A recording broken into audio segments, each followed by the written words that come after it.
तो शुरू करें। नमस्कार दोस्तों, आज हम लोग बात करने वाले हैं कंपोनेंट और एबीसी मॉडल ऑफ एटीट्यूड के बारे में, जो कि है हमारा क्या, कॉग्निटिव, इफेक्टिव और बिहेवियर। इसके बारे में हम लोग ने पिछले लेक्चर में एटीट्यूड के बारे में पढ़ा था। एटीट्यूड का मतलब आप जो मन से मान लेते हैं, किसी के बारे में फुटेज गाना या भाव गाना, ऐसा नहीं होता है। इसका मतलब ये होता है कि एक पर्सन कैसा फील करता है किसी और के बारे में और किसी और चीज के बारे में, उसकी स्टेट ऑफ माइंड का पता चलना, जो कि किसी पर्सन, ऑब्जेक्ट या इवेंट या एक्टिविटी की तरफ है। इसके बारे में डेफिनेशन भी बताई थी, प्लेलिस्ट का लिंक डिस्क्रिप्शन में आप जाकर देख सकते हैं। आज हम लोग बात करने वाले हैं कि इसके मेन कंपोनेंट और मॉडल क्या होते हैं। इस बात को ध्यान से समझना है क्योंकि ये थोड़ी सी कंफ्यूजन हो सकती है। सबसे पहला कंपोनेंट होता है या मॉडल होता है एबीसी में पहला, कॉग्निटिव। कॉग्निटिव क्या होता है? Cognitive component consist of a beliefs, values, ideas and other information a person about the object. एक आदमी जो होता है, वो किसी भी चीज के बारे में अपना एक बिलीफ बना लेता है और वो उस चीज को मानने लगता है। For example, football is a good game. Disclaimer, कोई उससे मेरी बुराई, कोई लड़ाई नहीं है, मुझे बहुत पसंद है। लेकिन एग्जाम्पल के लिए मैं ले रहा हूँ कि मान लीजिए कोई एक पर्सन है, वो फुटबॉल के लिए अच्छा नहीं सोचता। वो सोचता है I don't like football, football जो है बेकार का गेम है, उसमें बॉल लेके इधर से उधर दौड़ते रहो, गेम भी बहुत देर में होता है, मुझे क्रिकेट पसंद है। तो उसके उसके लेके आइडियाज है, उसके उसके उस इंफॉर्मेशन को लेके आइडियाज है, उसके बिलीफ को लेके आइडियाज है। ठीक है कि वो उसको नहीं अच्छा मान रहा है। तो ये क्या है, उसका एक थिंकिंग इवोल्यूशन हो रहा है, मतलब उसके बारे में सोचता है या वो कंपैरिजन कर रहा है उस चीज का। मान लीजिए कंपैरिजन क्या कर रहा है कि क्रिकेट और फुटबॉल का, कि ये अच्छा है या खराब है, इस चीज में कि दोनों में क्या बेटर है, क्या चीजें हैं। उससे कुछ लॉजिकल इश्यूज है टारगेटिव ऑब्जेक्ट को लेके। तो ये तो गेम की बात हो गई। पर ऐसे अगर कंपनी में बात करें, तो किसी के कुछ बिलीफ्स होते हैं किसी काम को करने के, उसके कुछ आइडियाज होते हैं, उसके खुद के कुछ रूल्स होते हैं, वो उसके बारे में क्या सोचता है, वो चीजें अलग होती हैं। उसके कंपैरिजन अलग होते हैं। उसके जो भी उसे टारगेट को अचीव करना है, उसको लेके उसके लॉजिकल इश्यूज और उसके आइडियाज अलग होते हैं दूसरे से। ये सब चीजें आती हैं।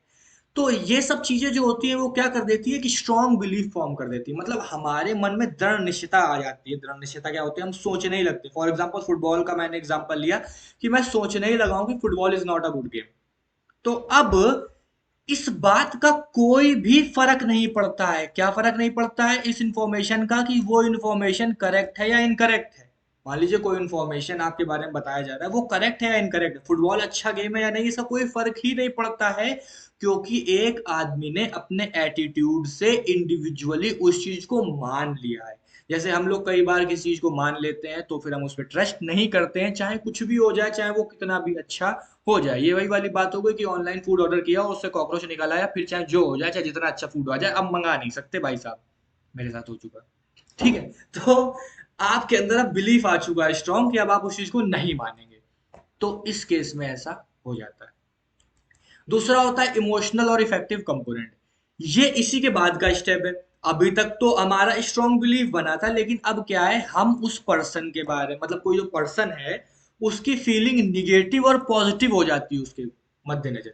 अब जैसे कि मैं सोच रहा हूँ फुटबॉल जो है वो अच्छा गेम नहीं है, बेकार है, ऐसे ही वहां पे बॉल लेके दौला घुमा करते हैं। इससे अच्छा तो क्रिकेट है, कम से कम हर बॉल पे शॉट तो लगता है, उसमें तो गोल भी नहीं होते, कभी कभी तो 0-0 से मैच ड्रॉ हो जाता है, एक बार गोल होता है उसमें, 1 सेकंड के लिए उछल लो फिर शांत बैठ जाओ। ये क्या, उसका निगेटिव अप्रोच। और थोड़ी पॉजिटिव अप्रोच क्या हो सकती है? हाँ, football is a good game, लोग देखते हैं, but I don't like that much, I like cricket more than football.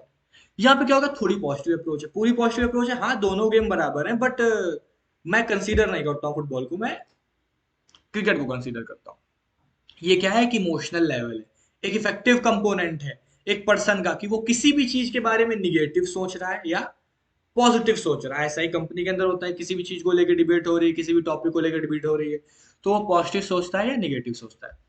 Third जो आता है, वो होता है हमारा बिहेवियरल कंपोनेंट। ये कंपोनेंट जो है वो कंसिस्ट करता है टेंडेंसी को किसी भी ऑब्जेक्ट के मदद। देखिए, अभी तक जो ये दोनों थे, कॉग्निटिव था और इमोशनल था, ये छुपे हुए थे। ये एक पर्सन का स्ट्रॉन्ग बिलीफ फॉर्म कर रहा है, ये वाला। और ये वाला क्या है, इफेक्टिव कंपोनेंट हमको बता रहा है कि इफेक्टिव कंपोनेंट, इमोशनल कंपोनेंट। लेकिन ये एक आदमी के अंदर बैठे हुए हैं, हमें ये पता नहीं चल रहे हैं। हमें ये कब पता चलेंगे? जब हम उससे बात करेंगे और बिहेवियरल कंपोनेंट हमारे सामने आएंगे। तो वो जो दो थे वो देखे नहीं जा सकते हैं, लेकिन ये थर्ड कंपोनेंट है, इससे हम उन दोनों का अंदाजा लगा सकते हैं। क्योंकि जब हम किसी से बात करेंगे, उससे डायरेक्टली उसको ऑब्जर्व करेंगे कॉग्निटिव वे में और इफेक्टिव कंपोनेंट में, तब हम इन दोनों के बारे में जान पाएंगे। और बिहेवियर में हम लोग क्या करते हैं, उसके बिहेव को और उसकी बातों को समझते हैं। आई होप सो आप इस कंपोनेंट को समझ पाए। अगले लेक्चर में हम लोग जो है वो नेचर और कैरेक्टरिस्टिक एटीट्यूड की कवर करेंगे, और साथ ही साथ पूरी प्लेलिस्ट जो है ऑर्गेनाइजेशन बिहेवियर की, उसका लिंक डिस्क्रिप्शन में, आप जाके वहां से देख सकते हैं। मैं हूं एकांत पाठक, आप देख रहे थे स्टडी विद एकांत पाठक यूट्यूब चैनल। तो फिर मिलते हैं अगले वीडियो में, तब तक के लिए thank you, have a nice day. और इसको पॉज करके आप नोट डाउन भी कर सकते हैं।